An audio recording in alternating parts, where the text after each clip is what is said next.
After living with Paul's family for 5 years, everyone assumed that Paul and I were a couple. After all, we had kissed and felt the warmth of each other's bodies. However, during the coming-of-age ceremony, Paul accepted the confession of the most popular girl in school. Later, someone asked him, "What about Helen?" Paul casually replied, "I had my fun. Found her pretty boring. Being friends is enough. I have someone else in mind for dating." Silently, I changed my college application and chose the University of Hong Kong, the farthest from the northern city where we lived. Chapter 1. The admission letter from the University of Hong Kong arrived at the villa, and Paul's mother happened to see it when it was signed for. She asked me, "You clearly applied to the university in Northern City with Paul, so why is your admission letter from HKU?" I knew I couldn't hide it, so I had to tell her the truth. "Auntie, I changed my choice. Because of Paul?" "No." I curled my lips into a slight smile and said softly, "HKU has always been my dream." The professors there had already reached out to me. After considering it, I felt that HKU was the best fit for me. She was silent for a long time. I thought she would be angry at me for changing my application without telling her, and that she would be disappointed in me. But she simply patted my shoulder. "Helen has finally grown up. You're learning to make decisions for yourself." After my parents died, I was taken in by the Chin family. Living under someone else's roof made me unconsciously seek approval from Paul's family. I was this way with his parents, and even more so with Paul. Everyone knew that I always listened to Paul. When we were little, he got angry at me for talking to other boys at school and pushed me outside the door. He yelled, "You're not allowed to come back to my house." So I stood outside the villa all night. No one expected that I would suffer misfortune in a well-guarded villa community. To this day, I can't forget how that drunk man covered my mouth and dragged me into the bushes, how he beat me, and how he violently tore off my clothes. After that, I understood I could never go against Paul. I never wanted to experience that same helplessness and despair in the dark again, so I became even more cautious around him. Over the next 5 years, that caution twisted and distorted, turning into unconditional obedience and submission to Paul. As my friends put it, "You treat Paul like a king. Even his housekeeper isn't as attentive as you." When it was time to fill out college applications, Paul said, "What do we do? Helen, your score is so high. Does this mean we'll have to separate?" Then, he added, "I don't want to be apart from you." I misunderstood. I took it as a subtle confession, so I played along and applied to the university in Northern City. But on the night of the coming-of-age ceremony, when Olivia confessed to him, Paul glanced at me standing nearby, raised an eyebrow, and accepted her confession. A friend who knew the situation spoke up for me and asked him, "What about Helen?" The room suddenly fell silent. Paul looked at me and said nonchalantly, "What can I do?" He continued, "Helen and I will always be best friends." It was on that night that I suddenly saw things clearly. I no longer wanted to stay in Northern City, and I definitely didn't want to be Paul's so-called best friend. So that very night, without telling anyone, I changed my application and applied to HKU, the farthest university from Northern City. "Auntie supports your decision to study at HKU," Paul's mother said to me with a smile. Hearing her support lifted the heavy weight that had been pressing on my heart for days. I sniffled. "Finally, I made a request, Auntie. Could you not tell Paul about my decision just yet?" She understood my concerns. "Paul is reckless. I know you're worried that if he finds out, he'll make a scene and make things difficult for everyone. But Helen, you're leaving. He's going to find out sooner or later." Chapter 2. After receiving my acceptance letter, I started preparing to move to Harbor City for my studies. While packing, I stumbled upon an old photo of me and Paul. In the picture, Paul had pushed me in front of the camera. I was smiling awkwardly, looking both shy and uneasy. I was so lost in thought staring at the photo that I didn't notice someone entering my room, nor did I notice the hand that suddenly reached over from behind me. It wasn't until Olivia snatched the frame away that I snapped back to reality. "Is this a picture of you and Paul?" Olivia made no effort to hide her ridicule. "Helen, you haven't changed much since childhood. Still so ugly." She mouthed the last part without making a sound,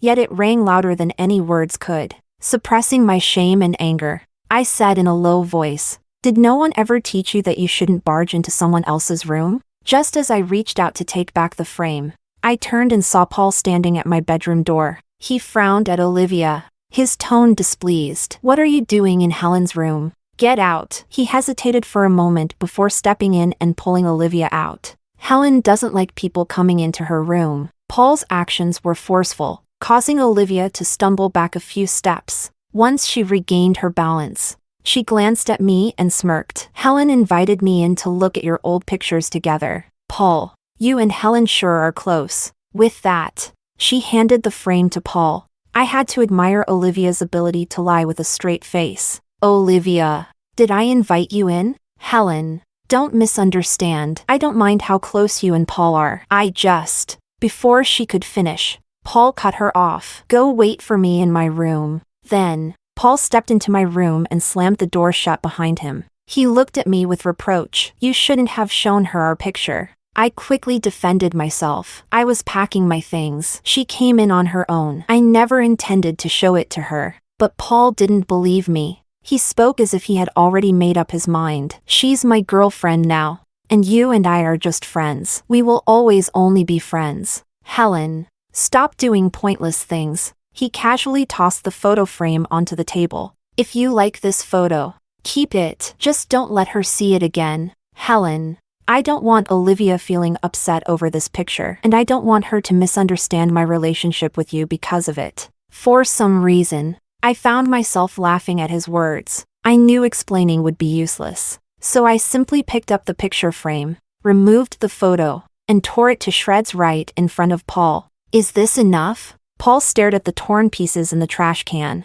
momentarily stunned. His brows furrowed even tighter. "Helen, stop making a scene." "I'm not making a scene." I looked up at Paul and spoke calmly. "You think this photo puts you in a difficult position, so I destroyed it right in front of you. Now, you'll never have to worry about someone seeing it again." Outside the door, Olivia anxiously banged on it. "Paul, don't be mad at Helen because of me. She made such a fuss." As if she wanted the whole world to know that Paul had fallen out with me over her. Even his mother came upstairs to ask, "Paul, what are you doing in Helen's room?" A sudden surge of frustration flared up inside me, but I didn't know how to vent it. All I could do was walk to the door and open it. The moment Olivia saw me, she started apologizing frantically. "Helen, I'm sorry. I shouldn't have." Before she could finish, Paul cut her off again. "Why are you apologizing to her?" With that, Paul shoved past me and pulled Olivia back to the room next door.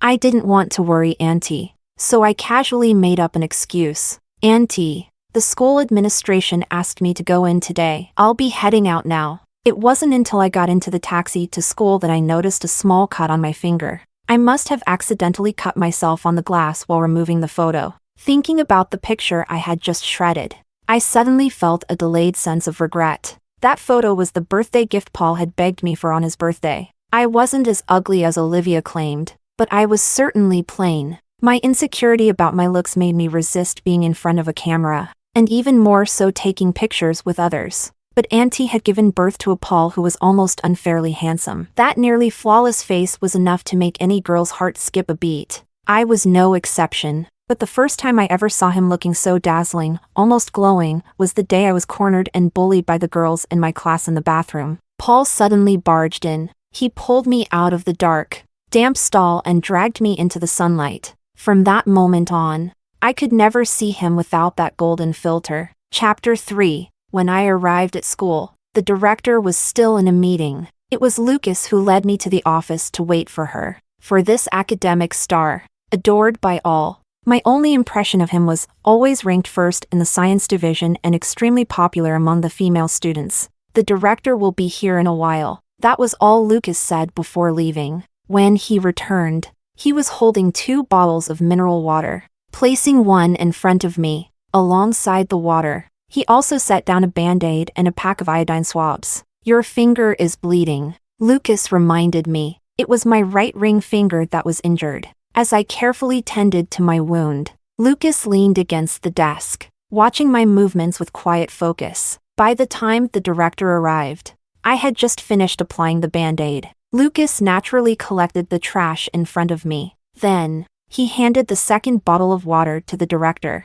The director took a couple of sips before complaining about the meeting, then finally got to the point. You two should get to know each other. She gestured toward me. This year's top student in the humanities division, Helen. Then, she pointed at Lucas. And this is Lucas, top student in the science division. What a coincidence. Both of our top students have chosen HKU. The director wasted no time explaining the reason for our meeting. Lucas, this afternoon, you'll take Helen to complete the necessary documents for studying in Hong Kong. Just as we were about to leave, the director stopped me. She said, "Do you know that the teachers were really upset with you before?" I paused for a moment before quickly realizing she was referring to the class division issue.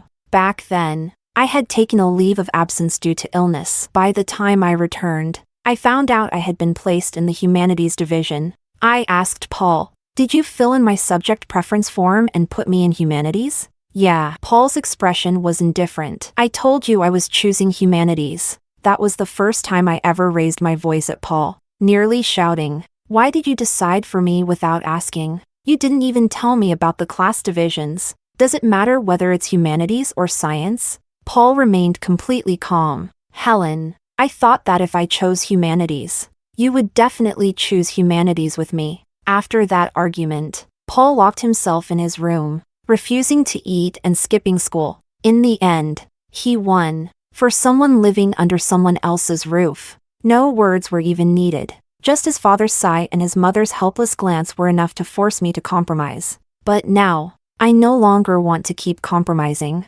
That's why I had Auntie help me keep it a secret from Paul that I changed my application. Before leaving North City, I didn't want any unexpected problems because of him. The director said, "Back then, when I advised you to switch to the science class, you clearly agreed. But the next day, you told me you weren't transferring anymore." "I'm sorry, Director." I lowered my head, ashamed. "Helen, you don't need to apologize to me. I just feel it's a pity that you gave up physics and the competitions because of it." The director sighed. But she didn't dwell on the past. She patted my shoulder. "At least you didn't make a reckless choice with your university application. Lucas is half a Harbor City native. If you run into any trouble there, don't hesitate to find him." Chapter 4.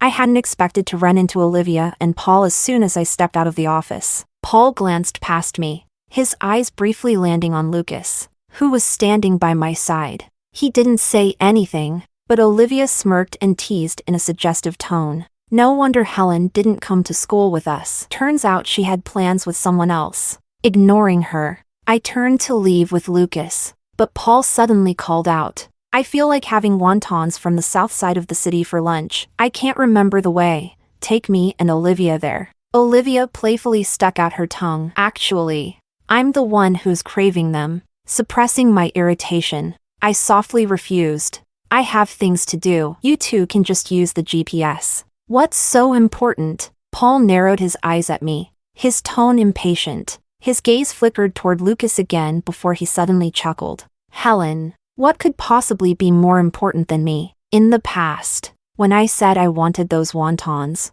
you walked through a snowstorm alone just to buy them for me." As soon as Paul finished speaking, Lucas glanced at his watch and considerately said, "Helen, if you're busy, we can reschedule." "It's fine. Just give me a second." I smiled apologetically at Lucas. Then, lowering my head, I unlocked my phone and sent Paul the location. "I've sent you the address. Just follow the GPS. You two are a couple now. Wouldn't it be inappropriate for me to tag along?" Before I could finish, Olivia suddenly interrupted. "Helen, are you afraid we'll find out about that thing?" Her cryptic words left me confused. "What do you mean?" I frowned and stared at Olivia. She smiled meaningfully, glancing at Lucas. She continued, "I mean when you were little, you were almost, you know. But luckily the security guard saved you. That security guard opened a wonton shop after he retired. You're afraid we'll find out, so you don't want to go with us, right? It's okay. Helen, you were the victim. We won't look at you any differently." A chill spread from my chest, creeping through my entire body. I stood frozen in place. It took me a long time before I could turn to Paul in disbelief. "You told her?" Paul furrowed his brows and avoided my gaze. Helen, you don't have to feel ashamed. Olivia's false kindness was so obvious. But some people chose not to see it. I lowered my head, digging my nails into my palm, desperately suppressing the storm of emotions surging inside me. I didn't want to confront Paul here, in front of everyone, and demand to know why he had told Olivia about it. Nor did I want to reveal any more details, turning myself into a topic of gossip. As I turned to leave, I heard Olivia ask Paul, "Did I say something wrong?" Paul's voice was cold. He simply said, "Ignore her." But in the end, Paul never took Olivia to eat those wontons they had supposedly been craving. The south side of the city was quite far from his house. If they had really gone, there was no way Paul would have beaten me home. "You were out with Lucas for 2.5 hours. What exactly were you two doing during that time?" The moment he saw me, Paul started interrogating me. I had no intention of answering him, but Paul was clearly determined not to let it go. He blocked my way and asked again, "What were you two doing?" I suddenly realized what a terrible person he was. After making sure we were alone in the house, I finally spoke softly. "Paul, why did you tell Olivia about what happened to me when I was little?" For a moment, he avoided my gaze, but soon enough, he regained his confidence. "Don't change the subject. What did you and Lucas do this afternoon?" I suddenly felt exhausted. "Paul, when you went out with Olivia, I never asked what you two did together."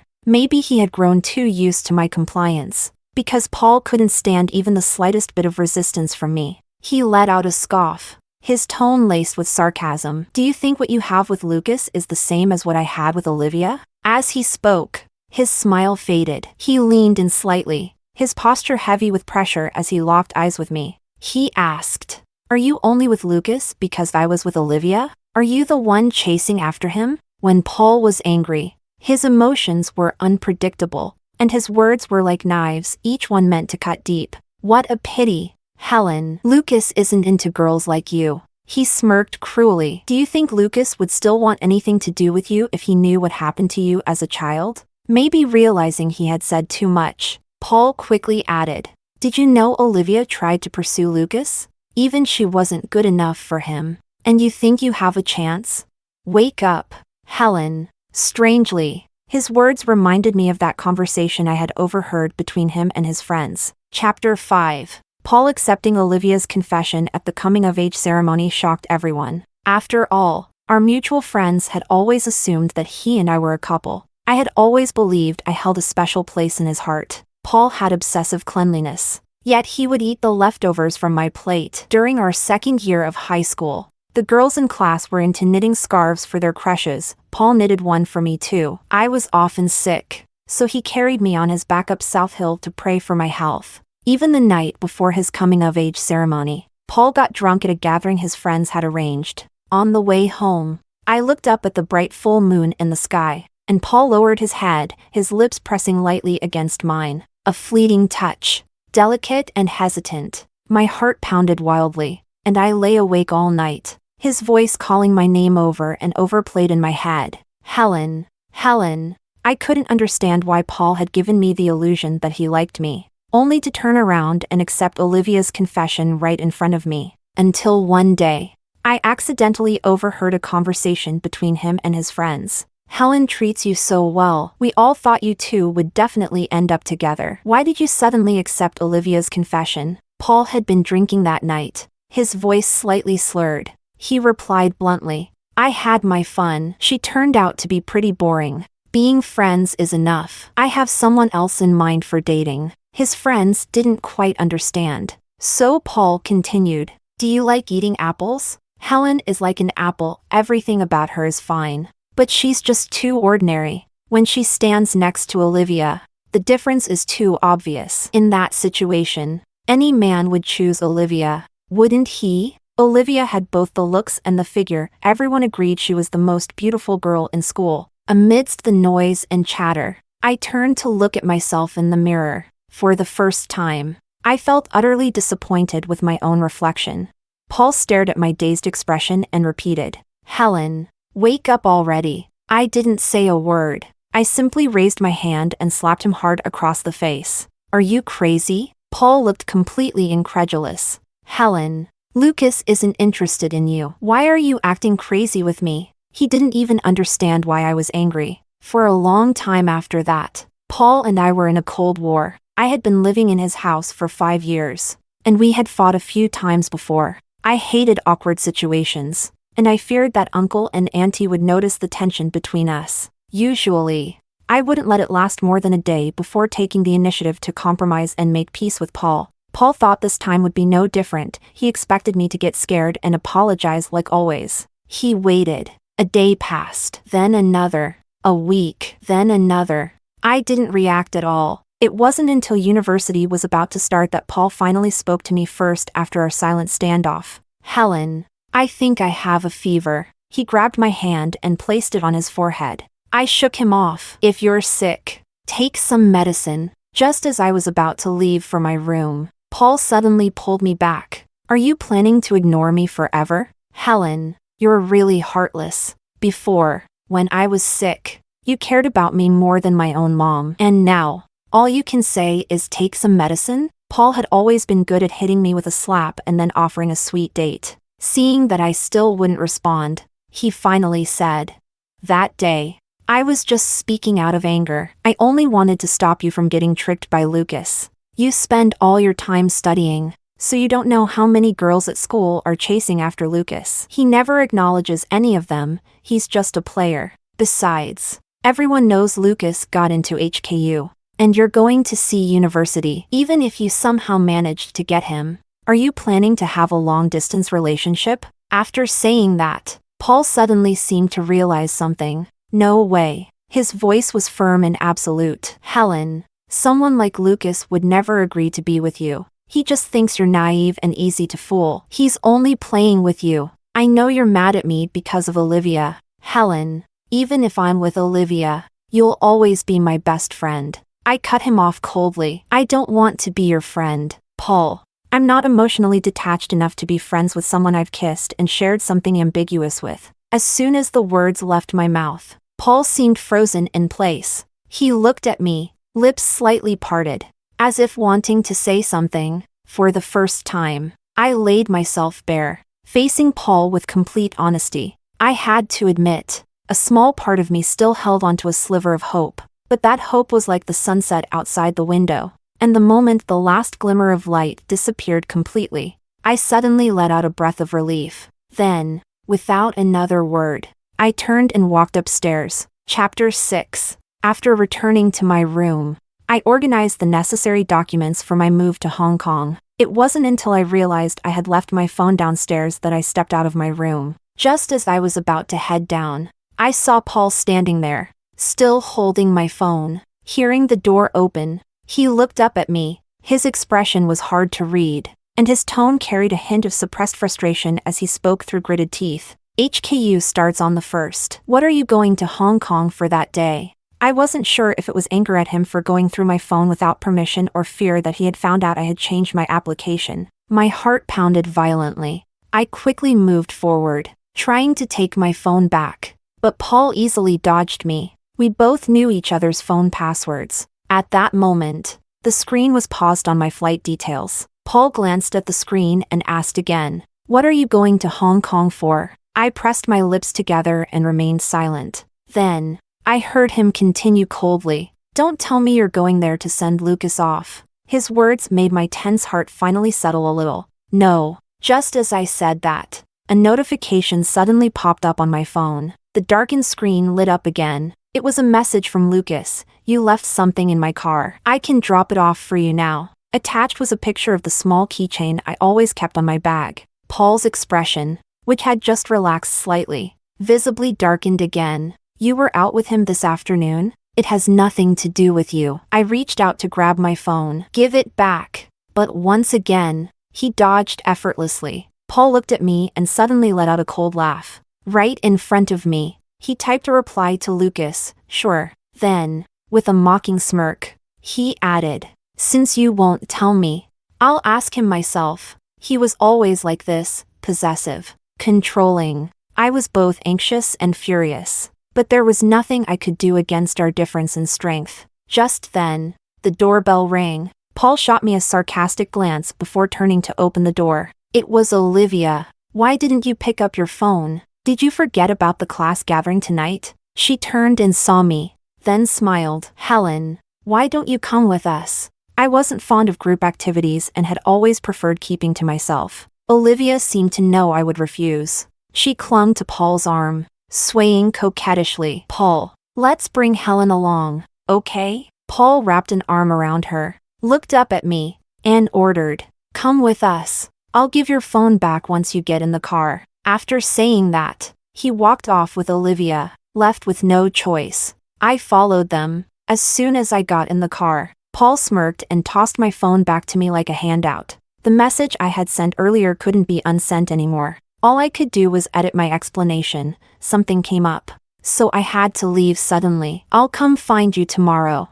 I waited for a long time, but Lucas never replied. Helen, stop looking at your phone. Olivia's voice suddenly rang beside me. Come play a game with us. She and a few other girls were playing Truth or Dare. You guys go ahead. I declined, but just as I spoke, Olivia accidentally knocked over the glass in front of me. Even though I reacted quickly and tried to dodge, my dress still got stained. Oh no, Helen. I'm so sorry. I'm so clumsy, Olivia said apologetically, but the smile on her face was far too deliberate, carrying a subtle hint of provocation. I felt something was off, but in the end, I chose to stay silent. I silently stood up and left the private dining room, while rinsing the stain from my dress in the restroom. I accidentally overheard someone mention my name. Who doesn't know that Helen likes you? She bought a ticket to Hong Kong and made sure you saw it. She's probably just using Lucas to provoke you. The person speaking was one of Paul's close friends. Paul had been restless all evening, but now, as if suddenly convinced, he exhaled a relieved sigh. Leaning against the wall, his chiseled features stood out under the warm golden light. That kind of petty trick is so dull, his friend teased. She's doing it because she likes you. Paul chuckled mockingly. Plenty of people like me. I lowered my gaze, pretending I hadn't heard a thing, and continued scrubbing the stain on my dress at an unhurried pace. Chapter 7. As soon as I stepped out of the restroom, I saw a message from Lucas. My phone died. Just turned it back on. Are you at Hengxin? I heard your class is having a gathering there tonight. Wait for me. I'm on my way. The message had been sent 10 minutes ago.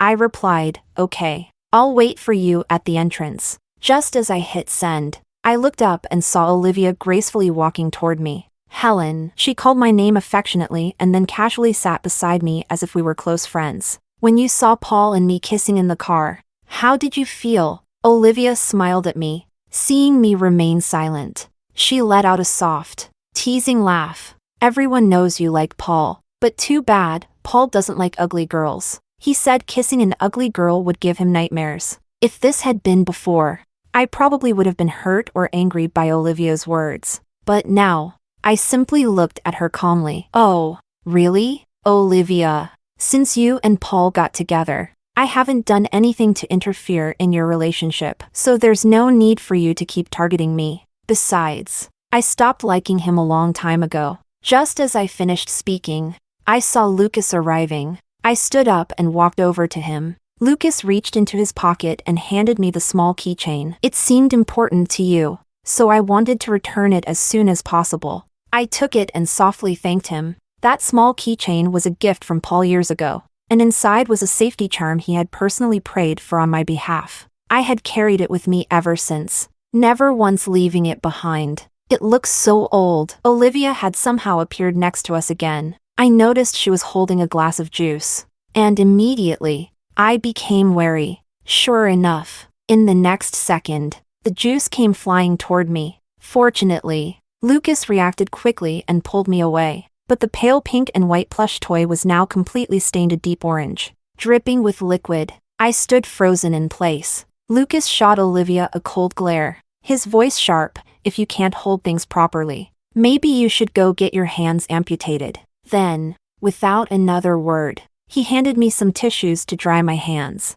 The keychain will have to be cleaned. I looked at the ruined plush toy in my hands and said nothing. Olivia, just like before, apologized again. Helen, I'm really so careless. She had been careless far too many times. I lifted my head to look at her and suddenly smiled, graciously accepting her apology. It's fine. Then, I walked over to the counter, picked up an entire jug of orange juice, and poured it directly onto Olivia. Oops. Sorry. That was an accident too. Olivia, you wouldn't be mad, would you? I had always been known for having a good temper. Olivia never expected me to retaliate so bluntly. She froze for a long moment before bursting into loud cries. More and more people started gathering around. When she spotted Paul, Olivia ran to him, sobbing as she complained. It was Helen and Lucas. How could Helen gang up with someone from another class to bully me? Paul only glanced at her before fixing his gaze on Lucas and me.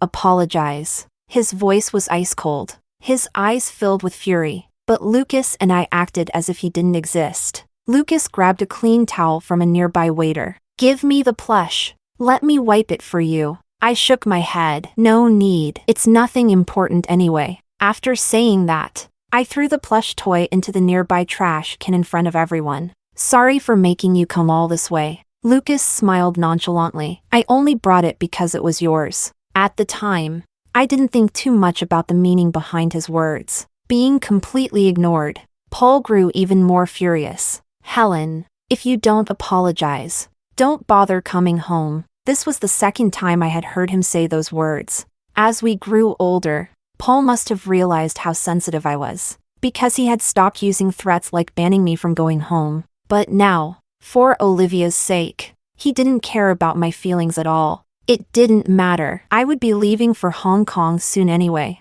I glanced at Paul, then turned to Olivia. Then, curling my lips into a smile, I imitated the way Olivia had once apologized to me. Oh, I'm so sorry. Olivia, I didn't mean to. You obviously did. Olivia snapped, her voice sharp with anger. But who cared about her? I turned to Paul. I apologized. Can I leave now? Paul said nothing, so I took his silence as agreement. Just as I was about to leave, Lucas suddenly grabbed my wrist. Wait a second. Then, under everyone's watchful eyes, he walked over to the front desk, grabbed another cup of juice, and poured it right at Olivia's feet. Oops, my bad, he said casually. He then handed over his phone number. If you need compensation, feel free to contact me. I knew he was doing this to take some of the heat off me. Paul would never stand by and let Olivia be humiliated. Sure enough, he swung a fist at Lucas, but Lucas easily dodged. With his hands tucked in his pockets, he looked at Paul and said indifferently, "Cut back on the green tea." Then, he left with me. On the way home, I told Lucas, "I'm changing my ticket. I'm leaving for Harbor City early." Lucas didn't ask why. He simply said,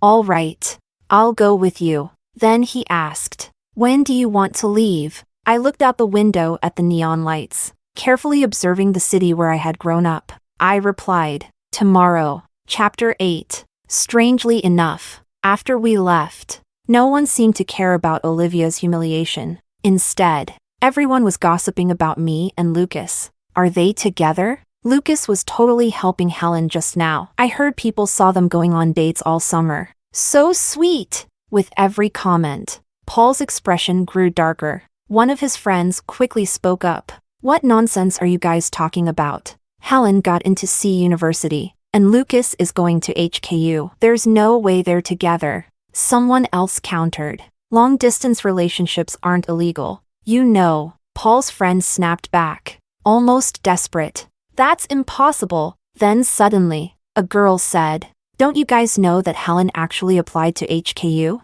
The room fell completely silent. Paul was the first to react, connecting the dots with Helen's recent unusual behavior. His heart tightened. He immediately rushed over and grabbed the girl's wrist, demanding, "Who told you Helen applied to HKU?" The girl hesitated for a long time before finally admitting she had made it up. Frightened by Paul's expression, she still defended Helen. "You knew Helen wanted to apply to HKU, but you forced her to stay in North City with you. Did you really not see how many times Olivia bullied her?" Paul barely heard a word of what she said after that. He only relaxed after confirming that Helen wasn't actually going to Harbor City. The class gathering ended in an awkward mess. With only a few close friends sticking around, Paul booked another private room. Leaning against the sofa cushion, his gaze absent-mindedly fell on the fruit platter on the table. Most of the fruit had been eaten, leaving only a lone apple. Paul suddenly thought of Helen. He had always found her like an apple, rigid, plain, boring. The more he thought about it, the more he remembered the way Helen had stood next to Lucas just now. A sudden, inexplicable anger flared up inside him. Just then, Olivia returned after changing her clothes. As soon as she walked in, she noticed that Paul's expression was off. She sat beside him, naturally leaning into his embrace. Thinking that Paul was still angry about how Helen had treated her, she gently comforted him. "Don't be upset. Maybe Helen just has some misunderstanding about me." But Paul remained silent, staring at the fruit platter without responding. Seeing this, Olivia called the waiter to bring in another fruit platter. She picked up a piece of sugar apple and offered it to Paul, but to her surprise, he dodged her hand. Instead, she watched as Paul reached for the untouched apple on the table. Olivia pouted. "What's so great about apples? You don't like apples either?" Paul's sudden and seemingly random question didn't raise any alarms for Olivia. She simply responded absent-mindedly. "Who would like apples?" Paul said nothing more. He remained silent for a long time, lost in thought. It wasn't until Olivia ran out of the private room in tears that the others finally paused and asked Paul, "What happened to her?" Paul was still lounging on the sofa in the same posture as before, half of his face hidden in the shadows, making his sharp features appear even more defined. "We broke up." His friends were shocked, immediately leaning in to ask, "Weren't you two doing fine? Why break up all of a sudden?" Paul just shrugged. Honestly, he himself wasn't sure why he had suddenly decided to break up. But at that moment, he didn't feel even a shred of sadness. Instead, a thought crossed his mind. If he told Helen that he and Olivia had broken up, she would probably be really happy, wouldn't she? That thought made him chuckle to himself. And suddenly, he had the urge to see Helen, but he had already promised his friends that they would party all night. So he thought, "I'll just tell Helen tomorrow." Chapter 9. When I got back to the villa, Paul's mom happened to be home. I told her about my plan to leave for Harbor City early. She didn't say much but helped me pack my things. Before I went to the airport, she handed me a card. "Take good care of yourself in Harbor City. Auntie knows Paul has been bullying you." She suddenly choked up, and tears streamed down her face. "Helen, I'm so sorry." I hurried to comfort her. "Auntie, you haven't done anything wrong. I've always been very grateful to you." When she dropped me off at home, Auntie said she would treat me like her own daughter from now on. In the years I spent at her house, she truly did. If it weren't for the situation with Paul, I think maybe we could have had a real mother-daughter relationship. That evening after landing in Harbor City, I received a call from Paul. I didn't answer, and he kept calling multiple times. In the end, I had to block his number. Soon, he sent a message on WeChat. "Where are you?" I briefly explained the situation with my application change. Then Paul sent a string of messages. I didn't look at them or reply. I removed him from my pinned contacts and set his messages to Do Not Disturb. After thinking for a moment, I decided to just delete him as a friend. But I underestimated Paul's obsession. On the day HKU opened for the semester, his mother called to say that Paul was missing. Before she could finish her sentence, I looked up and saw a familiar figure standing at the entrance of the university. As Paul ran toward me, Lucas quickly pulled me behind him. Paul reached out to grab me, but Lucas swatted his hand away. Lucas, clearly impatient, said, "Bro, show some civility. Talk if you want, but keep your hands to yourself." The anger Paul had been bottling up for so long finally exploded at that moment. He grabbed Lucas by the collar and spoke roughly. "What does this have to do with you and me?" With the tension escalating between them, I spoke up just in time to stop it. "Enough already, Paul. Today is the first day of HKU's semester. You suddenly went missing, turned off your phone, and everyone's been looking for you. Your mom's really worried about you too." Paul stared at me for a long time before finally saying, "Do you even understand how I felt, Helen, when you suddenly disappeared and wouldn't answer my calls?" He released Lucas and unexpectedly calmed down. Helen, why did you lie to me? He emphasized the word lie with weight. I took a deep breath, speaking softly. If I hadn't, you would have found 1,000 ways to make me stay in North City. Paul tugged at the corner of his mouth, almost smirking. Helen, don't make me sound so despicable, I replied. But you were exactly like that before. You were like this when you told me to cut off ties with my male friends. And you were like this during the class division. Paul seemed to be lost in thought. These things had really happened. And suddenly, he seemed to realize something. After a moment of silence, Paul spoke. I just didn't want to be apart from you. He always liked to use this excuse as a justification for disrespecting me and controlling me. I smiled lightly, but there were better solutions. Paul, you can't keep pushing me around and expecting me to always compromise. I saw his eyes suddenly redden. Paul knew why I secretly changed my college application. He also knew why I left North City without saying a word. But he was used to deceiving himself, always blaming others for his mistakes. He suddenly pointed at Lucas and asked, Helen, have you fallen for him? Otherwise, why would you come to HKU with him? I knew there was no point in saying more. I simply advised him, go back to North City. Your mom already arranged for you to take a leave from school. It's not too late to go back now. As we entered the campus, Paul stubbornly followed me. He wasn't willing to accept it. Unless you come back with me. But he was stopped by security at the school gates. Sir, visitors who aren't students need an appointment to enter. After that, Paul blocked me outside the campus for several days until his parents came to Hong Kong and took him back. During the winter break of my first year, I applied to stay on campus. When Auntie found out, she didn't say much. She understood why I didn't want to return to North City. Before the year ended, I used the money I earned from working part-time to buy some souvenirs from Hong Kong and send them to North City. After Auntie received the package, she called me. We chatted for a while, and toward the end, she mentioned that Paul hadn't gone to HKU. He said he wants to repeat the year and try again for HKU to be with you. Your uncle and I tried to persuade him, but we couldn't change his mind. We had no choice but to let him do what he wants. Auntie continued. During the new year, all your roommates are going home. Aren't you lonely being by yourself? I smiled. I have a friend from Hong Kong. He invited me to spend the new year at his place. Is it Lucas? I've heard of him. Yes. Not wanting to worry her, I lied. Lucas had indeed invited me to his home for the new year, but I had turned him down. Luckily, some restaurants in Hong Kong are open during the New Year's Eve. After dinner, Lucas called me to ask if I was free. There was a lot of noise on his end, and I couldn't hear what he said. After a moment, the noise subsided. Sorry, there are young kids at home. It's too loud. I smiled and reassured him. It's fine. What did you say earlier? I didn't hear you. He replied. Would you like to go to Victoria Harbor to watch the fireworks? Don't you need to be with your family? Lucas seemed to be smiling too.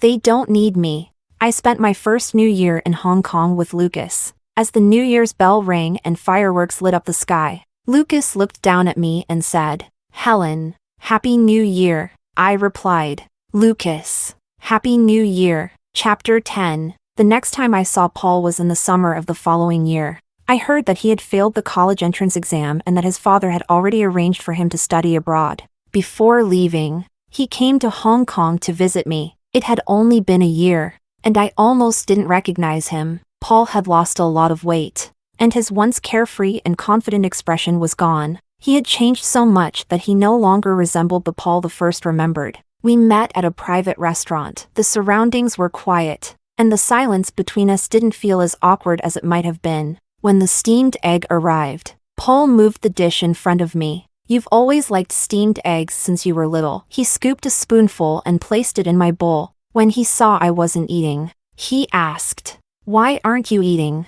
I smiled and said, I haven't liked them in a long time. This statement made the air, which had begun to move, freeze once more. It took a long time, so long that the food on the table had lost its heat, before Paul spoke again. He said, I broke up with Olivia. I know. Paul looked surprised. He gave a bitter smile and murmured, So, you knew. Then do you know that the person I've always liked has been you? Paul's sudden confession left me a little stunned for a moment, but I quickly regained my composure and pretended not to have heard. I already knew he liked me. Paul liked me, but he couldn't accept liking someone as ordinary as me. So, when others said we were childhood sweethearts and seemed perfect for each other, Paul would always refute them. He repeatedly emphasized that he only saw me as a sister. I also knew that on the day of his coming-of-age ceremony, he had known I would confess, which is why he agreed to be with Olivia in front of me. He told his friends that he didn't want to lose me as a good friend.